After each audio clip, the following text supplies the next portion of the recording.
Hello everyone, how are you? I hope you all are fine. So today we are going to discuss new topic. So the name of topic is structure of XeF2, xenon difluoride. नहीं, xenon difluoride means XeF2 का हम लोग इस class में structure देखेंगे कि structure कैसा होता है. नहीं, और किसके हेल्प से देखेंगे? VSEPR थ्योरी की हेल्प से देखेंगे. Valence shell electron pair repulsion theory के हेल्प से हम लोग देखेंगे कि XeF2 का स्ट्रक्चर कैसा होता है. तो VSEPR थ्योरी आप लोग पढ़े होंगे पहले. नहीं, ये हाइब्रिडेशंस निकालने में हेल्प करता है. ठीक है, तो उसी के हेल्प से हम लोग क्या करेंगे, देखेंगे XeF2 का स्ट्रक्चर. अब बात करते हैं हम Xe का. तो Xe का अगर हम बात करें जेनोन का, Xe क्या है? जेनोन है, ग्रुप 18 का एलिमेंट है. नहीं, Xe क्या है? जेनोन है और ये एक ग्रुप 18 का एलिमेंट है, या कह सकते हो कि नोबल गैस है. कह सकते हो नोबल गैस है, ये नोबल गैस है. तो इसका लास्ट ऑर्बिट इलेक्ट्रॉन क्या होगा, कैसे पता करेंगे कि कौन सा पीरियड में इसका लास्ट ऑर्बिट इलेक्ट्रॉन होगा? क्योंकि आपको तो मालूम है कि जितना भी नोबल गैस होता है सब क्या होता है? स्टेबल होता है. S में 2 इलेक्ट्रॉन और P में 6 इलेक्ट्रॉन, मींस टोटल 8 इलेक्ट्रॉन होता है और ये अपने आप में स्टेबल होता है. लेकिन हमें पता करना है कि ये कौन सा पीरियड से बिलोंग करता है. ठीक है, तभी इसका हम लास्ट ऑर्बिट इलेक्ट्रॉन लिख पाएंगे. तो इसके लिए हमें क्या करना होगा कि ग्रुप 18 का हर एक एलिमेंट को लिखना होगा. नहीं, तो ग्रुप 18 के हर एक एलिमेंट को लिखते हैं. तो कौन कौन सा एलिमेंट है? Helium, neon, argon, krypton, xenon and radon. ये टोटल आपका क्या है? ग्रुप 18 का एलिमेंट है, या कह सकते हो नोबल गैस है. हीलियम जो है फर्स्ट पीरियड से बिलोंग करता है, नियोन सेकंड से, आर्गन थर्ड से, क्रिप्टन फोर्थ से और जेनॉन फिफ्थ से. हमको पता करना था कि कौन सा पीरियड से जेनॉन बिलोंग करता है. तो फिफ्थ पीरियड से बिलोंग करता है, फिफ्थ पीरियड से बिलोंग करता है. तो यहां पे हम इसका लास्ट ऑर्बिट इलेक्ट्रॉन लिख सकते हैं कि 5s2 एंड 5p6. S में 2, P में 6, टोटल 8 इलेक्ट्रॉन. अपने आप में क्या होता है? स्टेबल होता है. ना तो ये किसी से इलेक्ट्रॉन लेना चाहता है और ना किसी को इलेक्ट्रॉन देना चाहता है, क्योंकि स्टेबल है. लेकिन हम आपको बता दें कि जेनॉन जब F2 के साथ कंबाइन होता है तब जेनॉन का वैलेंसी जो है कितना होता है जानते हो? 2 हो जाता है. जेनॉन का वैलेंसी 2 हो जाता है जब जेनॉन F2 के साथ कंबाइन होता है. मींस यहां से क्लियर है कि जेनॉन को 2 अनपेयर्ड इलेक्ट्रॉन का रिक्वायरमेंट है. कितना? 2 अनपेयर्ड इलेक्ट्रॉन का रिक्वायरमेंट है. तो ये क्या करता है कि फर्स्ट एक्साइटेड स्टेट में जाता है. फर्स्ट एक्साइटेड स्टेट में जाता है, और फर्स्ट एक्साइटेड स्टेट में जाने के बाद इसका जो कॉन्फ़िगरेशन है वो कुछ ऐसा हो जाता है. 5s2, 5p5 and 5d1. नहीं, आप इसका इलेक्ट्रॉन को फिल करके देख सकते हो कि S में 2, P में कितना है? 5 है, और D में कितना है? 1 है. ठीक है, S में 2, P में 5 और D में 1. तो यहां देखिए, एक अनपेयर्ड इलेक्ट्रॉन यहां पे और एक अनपेयर्ड इलेक्ट्रॉन यहां पे. ये दो जो है आपका अनपेयर्ड इलेक्ट्रॉन हो गया. नहीं, और यहां पे देखिए 2 यहां पे और एक यहां पे. यहां पे क्या हुआ? 3 पेयर्ड इलेक्ट्रॉन हो गया, और यहां पे 2 अनपेयर्ड इलेक्ट्रॉन हो गया. पेयर्ड इलेक्ट्रॉन को हम क्या बोलते हैं? Lone pair. तो इसी को हम बोल सकते हैं कि 3 लोन पेयर है और 2 क्या है? Bond pair. अनपेयर्ड को क्या बोलते हैं? Bond pair. तो यहां से पता चला कि 3 लोन पेयर और 2 बॉन्ड पेयर.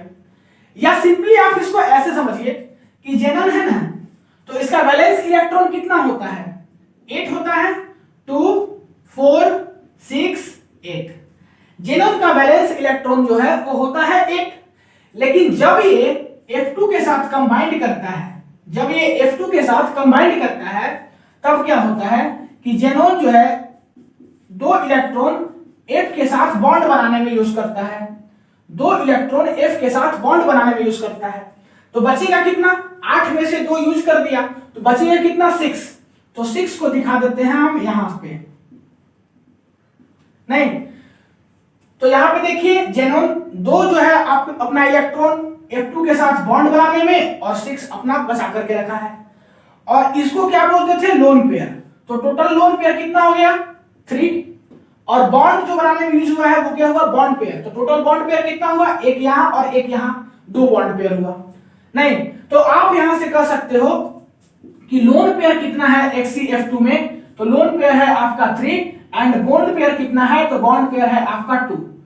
और टोटल अगर हम बात करें इलेक्ट्रॉन पेयर की तो कितना है, तो 5 है। Lone pair plus bond pair क्या होता है, इलेक्ट्रॉन पेयर होता है। तो लोन पेयर 3 बॉन्ड पेयर 2, तो इलेक्ट्रॉन पेयर कितना 5। और अगर इलेक्ट्रॉन पेयर 5 हुआ तो इसका हाइब्रिडेशंस क्या होता है sp3d। VSEPR3 की हेल्प से पता कर लिए, इसका हाइब्रिडेशंस क्या होता है sp3d। ये क्या है, हाइब्रिडाइजेशन है। ठीक है, तो हम लोग हाइब्रिडेशन तक पहुंच गए। अब हम बात करते हैं इसका ज्योमेट्री।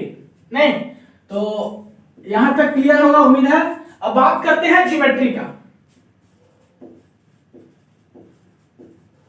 ज्योमेट्री इसका देखिए कुछ ऐसा बनता है, एक्सी है नहीं, अब यहां पे एक्सी के पास 3 लोन पेयर है और 2 बॉन्ड पेयर है। क्या उससे पहले एक चीज और देख लीजिए, अगर आपका हाइब्रिडेशन sp3 हुआ तो ज्योमेट्री कैसा होगा, sp3 हाइब्रिडेशन के ज्योमेट्री कैसा होगा, तो ज्योमेट्री होगा आपका ट्रायंगुलर बाइपिरामिडल। कैसा होगा ज्योमेट्री,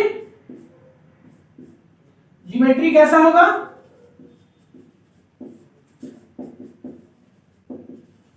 ट्रायंगुलर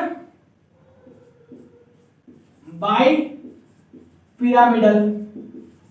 नहीं, ट्रायंगुलर बाइपिरामिडल, एक ट्रायंगल होगा और 2 पिरामिड होगा। तो वही ज्योमेट्री की बात कर रहे हैं। यहां एक्सी है, एक्सी के पास 3 लोन पेयर है और 2 बॉन्ड पेयर है।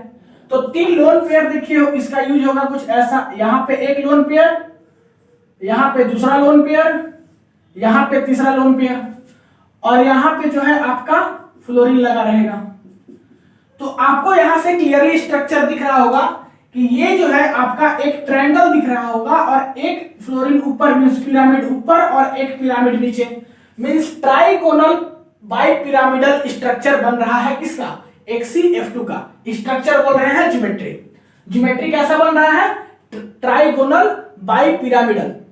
एक बात और कि यहां पे जो लोन पेयर है, 3 लोन पेयर है, तीनों का तीनों लोन पेयर जो है वो कहां पे होगा, इक्विटोरियल पोजीशन पे होगा, इक्विटोरियल पोजीशन पे होगा। ठीक है, ये देखिए ये ट्रायंगल हुआ और इसका इक्विटोरियल पोजीशन ये हुआ, और तीनों का तीनों लोन पेयर देखिए इसी इंड पे है, इक्विटोरियल पोजीशन पे है। नहीं, इक्विटोरियल पोजीशन पे है। वही बात करें कि जो यहां पे आपका बॉन्ड पेयर होगा वो कहां पे होगा, एक्सियल पोजीशन पे। ये दोनों आपका पिरामिड जो है वो एक्सियल पोजीशन पे है। तो 3 लोन पेयर जो है वो इक्विटोरियल और 2 बॉन्ड पेयर जो है वो एक्सियल पोजीशन पे होगा। और इस स्ट्रक्चर, इस ज्योमेट्री को क्या बोलेंगे, ट्राइगोनल बाइपिरामिड, बाइपिरामिड, ट्राइगोनल बाइपिरामिड बोलेंगे। ठीक है, ये हुआ ज्योमेट्री। अब हम बात करते हैं शेप का। अब हम बात करते हैं शेप का। तो शेप में जो है वह उसमें केवल बॉन्ड पेयर इंक्लूड होता है, लोन पेयर के बारे में हम बात नहीं करते हैं। शेप में किसका बात करते हैं, बॉन्ड पेयर का। तो बॉन्ड पेयर कितना है, एक्सी के पास 2 है, एक ऊपर और एक नीचे दिख रहा है, 2 ही बॉन्ड पेयर है। अगर हम इस वाले रेड वाले लोन पेयर को हटा दें, मींस ट्रायंगुलर पोजीशन को हटा दें, ट्राइगोनल पोजीशन को, तो क्या बच रहा है, 2 क्या बच रहा है, बॉन्ड पेयर बच रहा है। लोन पेयर को हटा दे तो इसका शेप कैसा हो जाएगा, सो देखिए एक्सी है, एक्सी के पास टोटल कितना इलेक्ट्रॉन था, 8 इलेक्ट्रॉन। तो 2 बॉन्ड पेयर बनाने में यूज कर रहा है, एक इधर और एक इधर, फ्लोरीन है, फ्लोरीन है, और बाकी 6 अपना इलेक्ट्रॉन अपने पास रख रहा है। नहीं तो ये हुआ इसका शेप। फ्लोरीन के पास बैलेंस इलेक्ट्रॉन कितना होता है, 7। एक अपना फ्लोरीन यूज कर रहा है बॉन्ड बनाने में, वही यहां पर भी एक फ्लोरीन अपना बॉन्ड बनाने में यूज कर रहा है। बाकी कितना बचा, 6। बाकी कितना बचा, 6।